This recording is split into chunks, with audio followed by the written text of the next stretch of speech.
Hello friends, welcome to my channel home science insights. मैं आप सभी का अपने चैनल होम साइंस इनसाइट्स में स्वागत करती हूँ। So if you are also preparing for D triple S B T G T domestic science exam, kindly give a like, share and subscribe the channel Home Science Insights for more information and current updates. So we have already started with few important questions which were covered in previous series. Now today in today's video I have brought a new question of series which are really important from exam point of view. These questions will help you to cover and prepare for the future. Let us quickly move to question number 1. Which of the following is incorrect? इसमें से आपको गलत statement का चुनाव करना है. Chikankari embroidery style originated in UP. क्या chikankari embroidery style UP से आया है? B. Kasuti embroidery style originated in Kerala. क्या कसूती एम्ब्रॉयडरी स्टाइल ओरिजिनेट हुआ है केरला में? C. Kantha embroidery style originated in West Bengal. Kantha embroidery style हमारे पास वेस्ट बंगाल से आया है. And D. Chamba Rumal is an embroidery from Himachal Pradesh. Chamba Rumal embroidery Himachal Pradesh से आया है.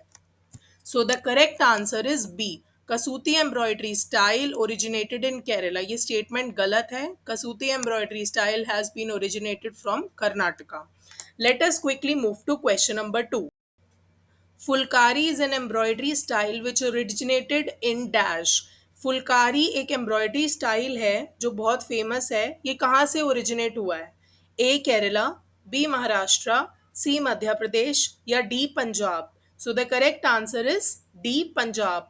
जो फुलकारी दुपट्टा हैं, फुलकारी स्टाइल्स हैं which are really common in females, ये बहुत सुंदर माने जाते हैं. सो ये ओरिजिनेट हुआ है पंजाब से. Let us quickly move to question number 3.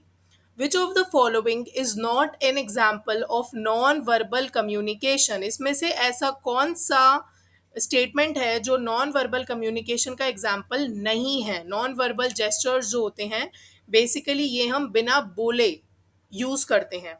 Option A. Smiling to show happiness. क्या आप किसी को देख के स्माइल कर रहे हैं ताकि आप अपना हैप्पीनेस शो कर सकें? Raising a hand to greet. आपने अपना हाथ उठाया किसी से मिलने के लिए, किसी को ग्रीट करने के लिए. Option C. Face to face conversation. क्या आप किसी से फेस टू फेस बातचीत कर रहे हैं? Option D. Making a sad face when upset. आप एक सैड फेस बना रहे हैं जब आप अपसेट हैं. Basically all the statements given in A, B, D, they all are gestures. ठीक है, so they are all called as non-verbal communication styles. But option C not an example of non verbal communication. किसी से face to face बात करना non verbal communication में नहीं आता. Let's come to question number 4. Which of the following is a resist printing style. इसमें से कौन सा रेजिस्ट प्रिंटिंग स्टाइल का एग्जाम्पल है? A batik, B roller, C screen या डी स्टेंसिल. सो इन चारों एग्जाम्पल्स ऑप्शंस जो गिवन है ये सब टाइप जो हैं ये प्रिंटिंग स्टाइल्स हैं. बट ऑप्शन ए बाटिक ये रेजिस्ट प्रिंटिंग का एग्जाम्पल है. This is an example of resist printing style. Also, I would like to tell you that tie and dye, batik, these both are examples of resist printing. 5. So let us quickly move to question number. Red Ribbon Express was a nationwide communication campaign for generating awareness about dash. Red ribbon express एक nationwide communication campaign है जो किसके बारे में awareness generate करता है? Out of the following options. Option A goitre disease, option B HIV AIDS, option C tuberculosis, option D कोविड-19 virus. So the correct answer is HIV AIDS. जो ये कैंपेन है ये जनरेट करता है awareness about HIV AIDS. Goitre, tuberculosis and कोविड-19 are wrong options, incorrect options. Let us quickly move to question number 6. An advertisement is an example of. Advertisement जो है वो किसका example है? A. Public announcement, B. Invitation, C. Private announcement, D. Personal announcement.